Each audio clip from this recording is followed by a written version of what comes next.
이스라엘 자손이 또 여호와의 목전에 악을 행하니라. 이스라엘 자손이 여호와의 목전에 악을 행함으로 여호와께서 모압 왕 에글론을 강성하게 하사 그들을 대적하게 하시매 에글론이 암몬과 아말렉 자손들을 모아가지고 와서 이스라엘을 쳐서 종려나무 성읍을 점령한지라.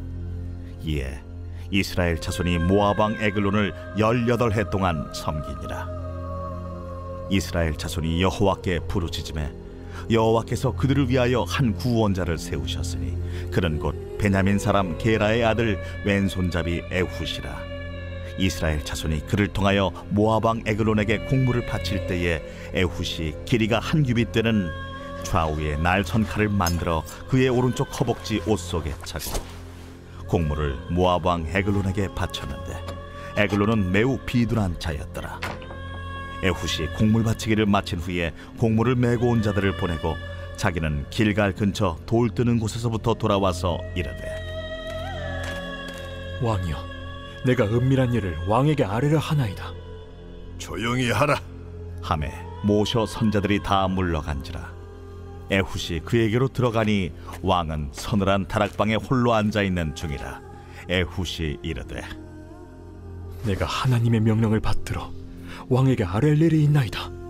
왕이 그의 좌석에서 일어나니 에훗이 왼손을 뻗쳐 그의 오른쪽 허벅지 위에서 칼을 빼어 왕의 몸을 찌르매 칼자루도 날을 따라 들어가서 그 끝이 등 뒤까지 나갔고 그가 칼을 그의 몸에서 빼내지 아니하였으므로 기름이 칼날에 엉겼더라. 에훗이 현관에 나와서 다락문들을 뒤에서 닫아 잠그니라.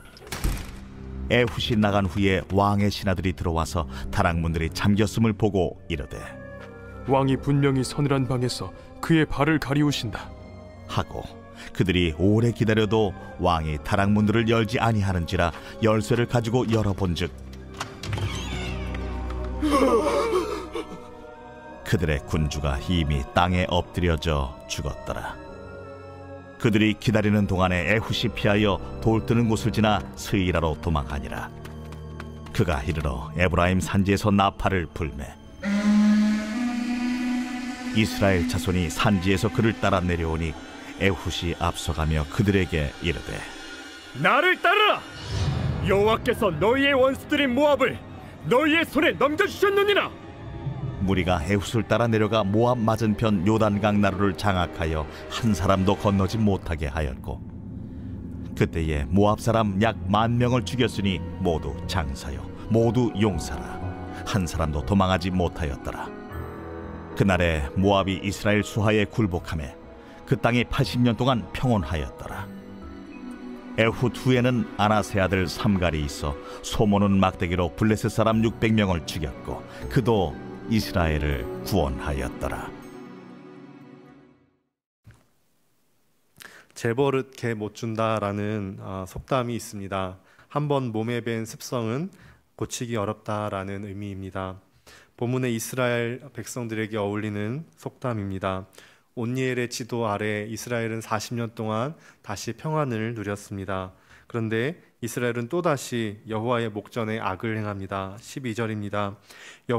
이스라엘 자손이 또 여호와의 목전에 악을 행하니라. 이스라엘 자손이 여호와의 목전에 악을 행함으로 여호와께서 모압 왕 에글론을 강성하게 하사 그들을 대적하게 하시매 온니엘 시대에 하나님께서 악을 행하여 구산 리사다임 왕의 박해를 받았습니다. 그 일을 40년 후에 다음 세대는 또 까맣게 잊고 있습니다. 어쩌면 인간의 최대 비극은 잘못을 거듭해서 반복하는 데 있는지 모릅니다. 하나님께서 이번에는 모압 왕 에글론을 징계 도구로 삼으십니다. 13절입니다. 에글론이 암몬과 아말렉 자손들을 모아가지고 와서 이스라엘을 쳐서 종려나무 성읍을 점령한지라. 에글론이 얼마나 강성해졌는지 인근 지역인 암몬과 아말렉 자손을 자기 휘하에 넣을 정도입니다. 하나님은 자기 백성을 무조건 수호하는 수호신이 아니었습니다. 백성을 수호하지 못하면 자기 백성들에 의해서 폐위되는 그런 거짓신이 아니었습니다. 하나님의 거룩한 목적을 위해서 한 백성을 택하시고 그 목적에 위배될 때는 자기 백성이라도 징계할 줄 아시는 역사의 주인이십니다. 이스라엘은 전투에서 패배합니다. 종려나무 성읍이 정복됐는데 여리고를 말합니다. 가나안 정복의 상징과 같던 여리고도 이렇습니다. 그뿐만이 아닙니다. 온니엘 때는 구산 리사다임 왕을 8년 동안 섬기면서 고통스러웠는데 14절에 보니까 에글론 왕을 18년간이나 섬기게 됩니다. 하나님에 대한 불순종은 이렇게 큰 대가를 치르게 됩니다.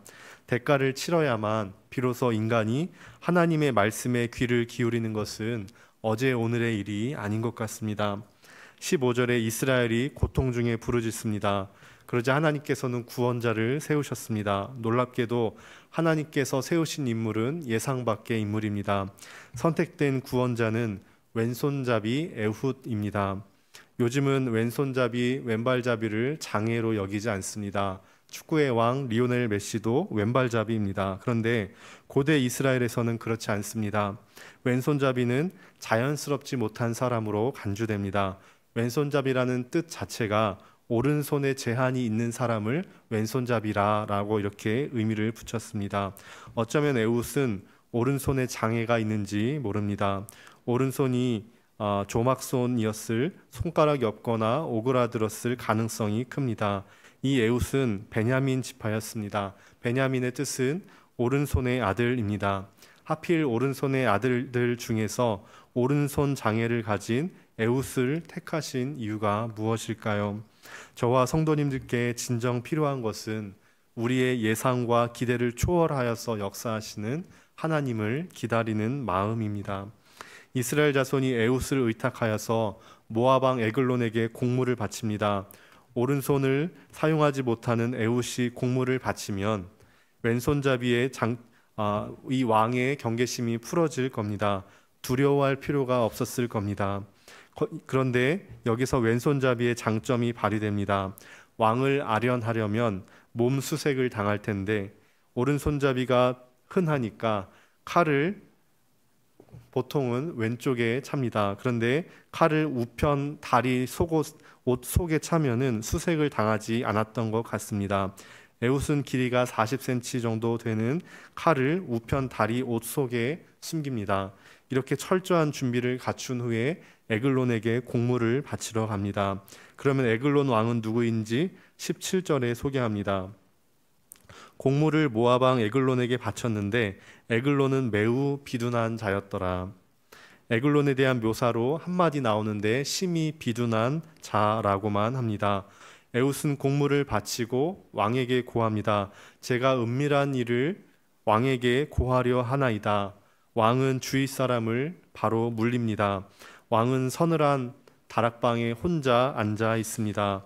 에훗이 말하기를 내가 하나님의 명을 받들어 왕에게 고할 일이 있나이다 하니까 왕이 그 좌석에서 일어납니다. 그때 에훗이 왼손으로 오른쪽 다리에서 칼을 빼어서 왕의 몸을 찌릅니다.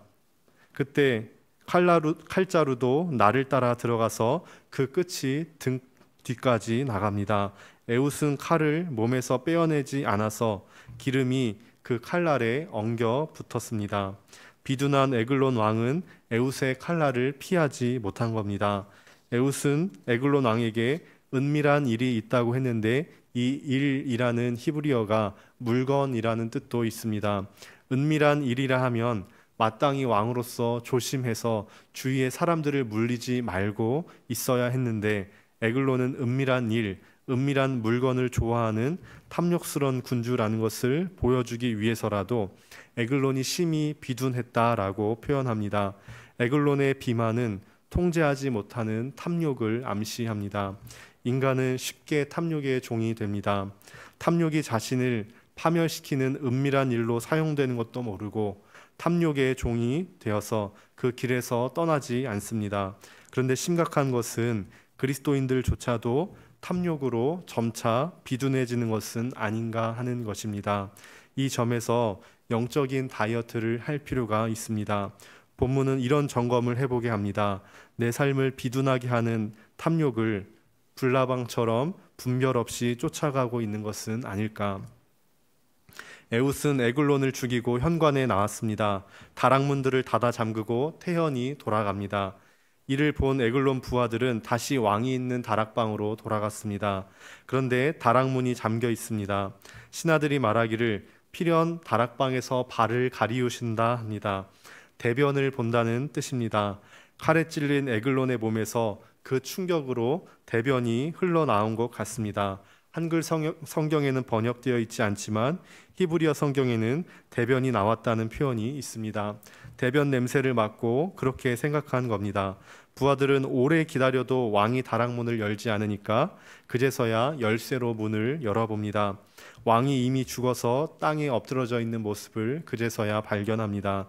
그러는 사이에 에훗은 안전한 지역으로 도망칠 여유가 생겼습니다. 에훗은 에브라임 산지에 가서 나팔을 불었습니다. 여호와의 전쟁에 참여할 것을 이스라엘 백성들에게 호소하는 나팔 소리입니다. 28절에 이렇게 외칩니다. 그들에게 이르되 나를 따르라.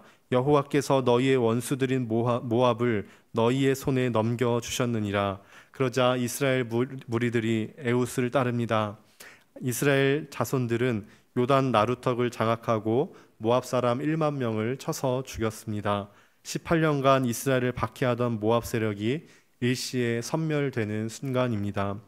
난공불락일 것 같은 원수 모압 왕도 하나님께서 세우신 사사 에훗의 칼끝은 당해낼 재간이 없었습니다.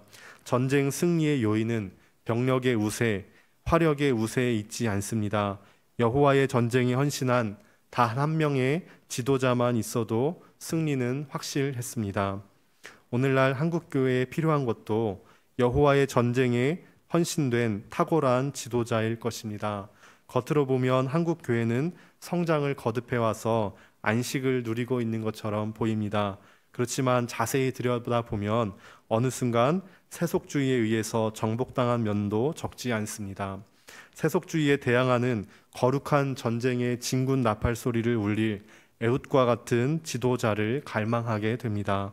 저와 성도님들께서 삶의 부르신 자리에서 거룩한 전쟁을 치르는 하나님의 군사가 되기를 축복합니다. 한편으로 제가 다니는 신학대학원이 개교 이래 처음으로 정원 미달 사태를 올해부터 경험하게 되었고 모든 신학교가 정원이 미달되고 있는 상황 속에 그러나 하나님께서 이런 시대에 영적 리더들을 계속 주시기를 기도해 주시기를 바랍니다. 31절에 보면 에훗의 스토리 뒤에 사사 삼갈의 이야기가 간략히 나옵니다. 에훗 후에는 아낫의 아들 삼갈이 있어 소모는 막대기로 블레셋 사람 600명을 죽였고 그도 이스라엘을 구원하였더라. 삼갈이 블레셋 사람 600명을 죽이고 이스라엘을 구원하였습니다. 서쪽에 있던 블레셋이 세력을 확장하려다가 삼갈과 맞부딪힌 것 같습니다. 삼갈은 이 블레셋 군대와의 싸움에서 소모는 막대기로 600명이나 죽였습니다. 비전투용 도구 소모는 이 막대기가 블레셋 사람을 600명이나 죽이는 데 쓰입니다. 장인은 도구 탓을 하지 않는다 합니다. 저와 성도님들께서는 어떠신지요?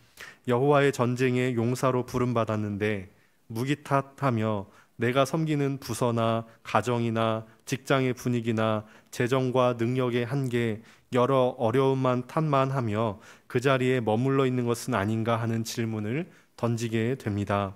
그렇다면 저와 성도님들께서는 삼가를 기억하셔야 합니다.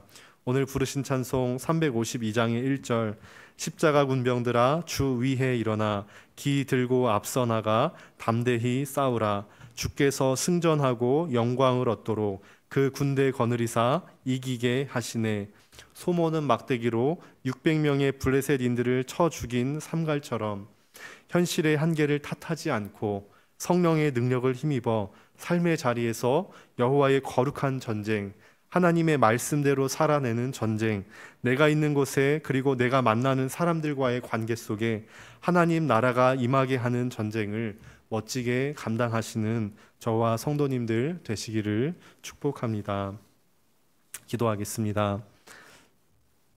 하나님 아버지 감사합니다. 에훗과 삼갈의 모습을 통해서 오직 하나님께서 전쟁에 이기시는 것을 보게 됩니다. 하나님 아버지, 우리의 한계를 뛰어넘어 승리하시는 하나님을 바라보며 또 우리의 도구의 연약함과 환경의 열악함, 우리 능력과 재정의 한계에도 불구하고 하나님께서 사용하시면 이기는 것을 보게 되었습니다. 하나님, 오늘도 이 사사들을 통해 승리하신 하나님을 믿음으로 바라보며 나아가오니 우리의 삶의 자리에서 여호와의 전쟁을 멋지게 감당하는 우리가 될 수 있도록 은혜를 더하여 주시옵소서. 성령으로 충만케 하여 주시옵소서. 감사하며 예수님의 이름으로 기도합니다.